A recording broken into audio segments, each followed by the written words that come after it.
It's the Real Estate Podcast, brought to you by ANZ Home Loans for financial well-beings. And welcome back to another episode of the Real Estate Breakfast, talking property news as we do 7 days a week, as heard on iHeartRadio, Spotify, Apple Podcasts and Amazon.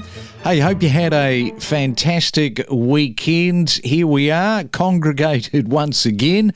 It is a Monday and it is the 1st of July. Where has the first half of 2024 gone? Not sure, but it has gone. And if you were in the trenches, if you were looking at properties over the weekend, it is busy out there right now, as you've no doubt observed.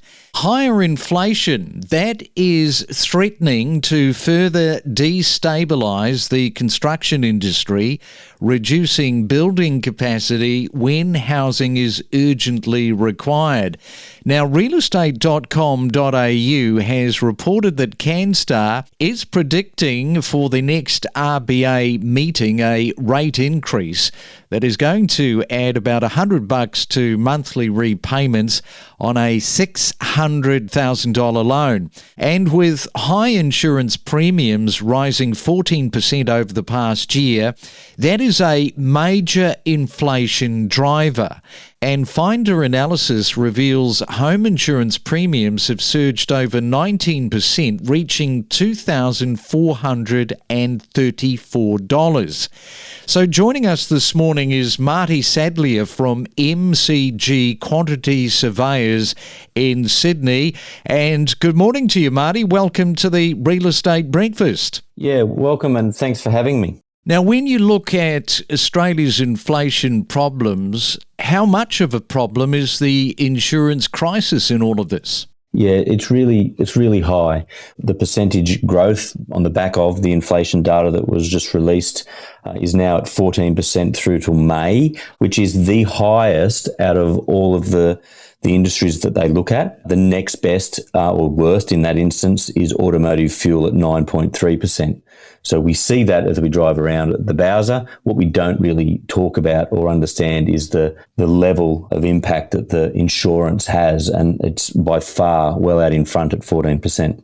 Yeah, because people right now, I mean, they've never paid more money when it comes to insurance premiums. We've talked about this overhyping of the industry surges in costs as a result of flooding and the fires.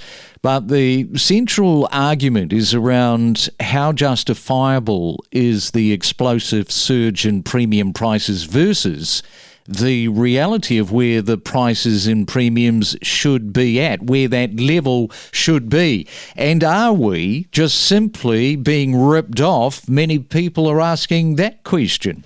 I guess it really comes down to one word, which is recoup.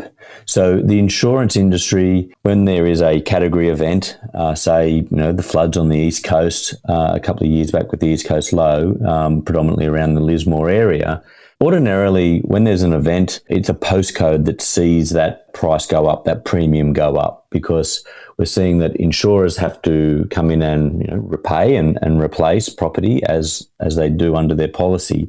But when we have less people taking out insurance or being underinsured, then they're taking the heavy lifting. There's less people that are taking the full cover for that insurer to have to come in and do that repair. So what we've now seen is that insurers are now spreading wider and wider, and instead of just increasing a premium in a few streets or in a postcode, they're now increasing that premium across the board in an LGA. On the back of the East Coast low, we've now seen insurers increasing their premiums across a state. To put that into perspective, houses that are flooded in Lismore, people who have property in Broken Hill, their premium is now going up to help that insurer cover their costs of having to replace that property. It's a two-prong issue because it's not necessarily just because not enough people had insurance in the first place. The big driver is that if those properties are underinsured, then if they've got a total replacement policy, that insurer has to replace that property, and they didn't have enough premium or were getting enough out of the market at that time, So they're impacting everyone else around that's not involved in it by lifting their premiums. Yeah, and that is that fear is the question a lot of people are asking. Now, businesses, they are really feeling the sharp end of the knife regarding insurance hikes, which has this direct effect of trying to cut back in some areas of production. It has a trickle-down effect right across businesses, doesn't it? It does, and it's really widespread. If you as a individual decide that I'm not going to take full comprehensive insurance on my car, I run the risk of, if it's damaged, I have to replace that, or I will now have to catch a train or a bus or whatever it might be. Your impact is at an individual level. When you look at a business has to have insurance to operate. So if they decide not to take insurance, or they can't afford the insurance, they can't trade. If they do have to take that insurance, they might have to put people off, or they can't produce to the same level they can. So it affects employment levels. It then has impacts on communities. People may have to change jobs now because that industry can no longer operate. And we're seeing certain locations in Australia where insurers are just not willing to go in and provide a policy for that business. So that business now cannot operate. We're now saying to businesses, we know you want to make money and employ people, but you can't get insurance.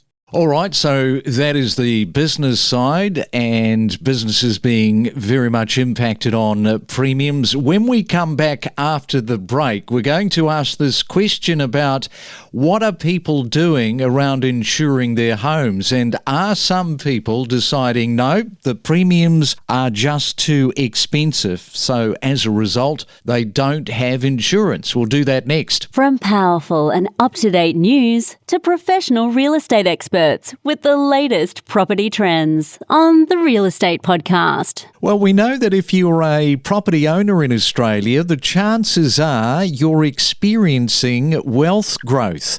Now, according to the Australian Bureau of Statistics, household wealth increased for the sixth consecutive quarter, rising by 2.7% in the March quarter, which brought the household wealth to 16.2 trillion, and that is a 10.2% increase from the previous year.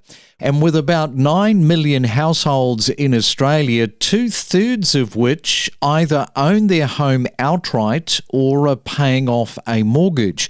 And there seems to be this real push with a lot of people, particularly across the last 5 years, to pay down on their mortgage, which of course is something that makes a lot of sense. And on Saturday, I will be asking Anthony Landau with our mortgage talk about that very issue. It's the Real Estate Podcast, talking properties from 6 a.m. every day, from every corner of the Australian real estate market. And it is a Real Estate Monday. Marty is with us. We are talking all things insurance.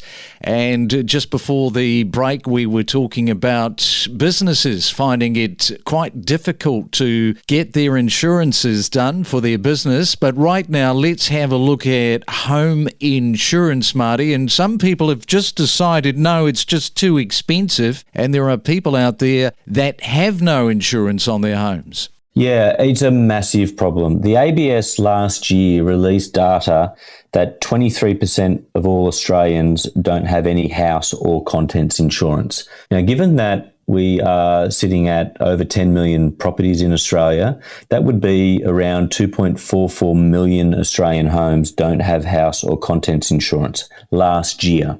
When we've seen the rise, the steep rise in insurance in the last year, and as per the inflationary data that was released a couple of days ago, that insurance premiums are the biggest sort of impact at 14%. And as your intro noted, that 19% in regards to an increase across the board in insurance, that number will have swelled. So when looking at 23%, that will be a greater number. There is a lot of Australians out there that are just taking no insurance at all.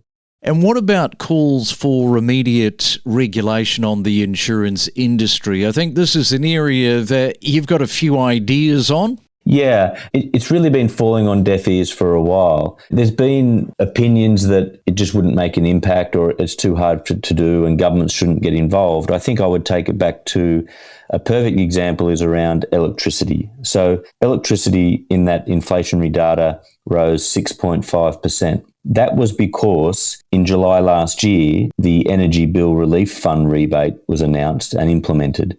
If it was not for that intervention, then we would have seen electricity in this latest data of May 2024, we would have seen electricity rise 14.5%. It would have been the highest growth.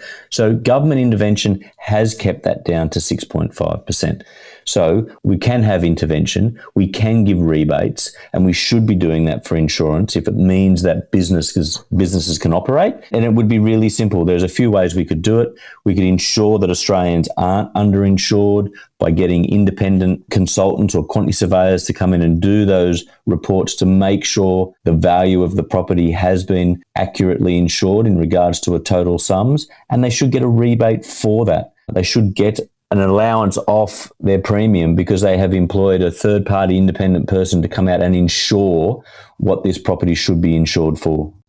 Okay, and let's have a look at some of the data because you've got some industry-first data around this. Yeah, so the Insurance Council of Australia has noted for the last nearly 3 years that 83% of all Australians are underinsured.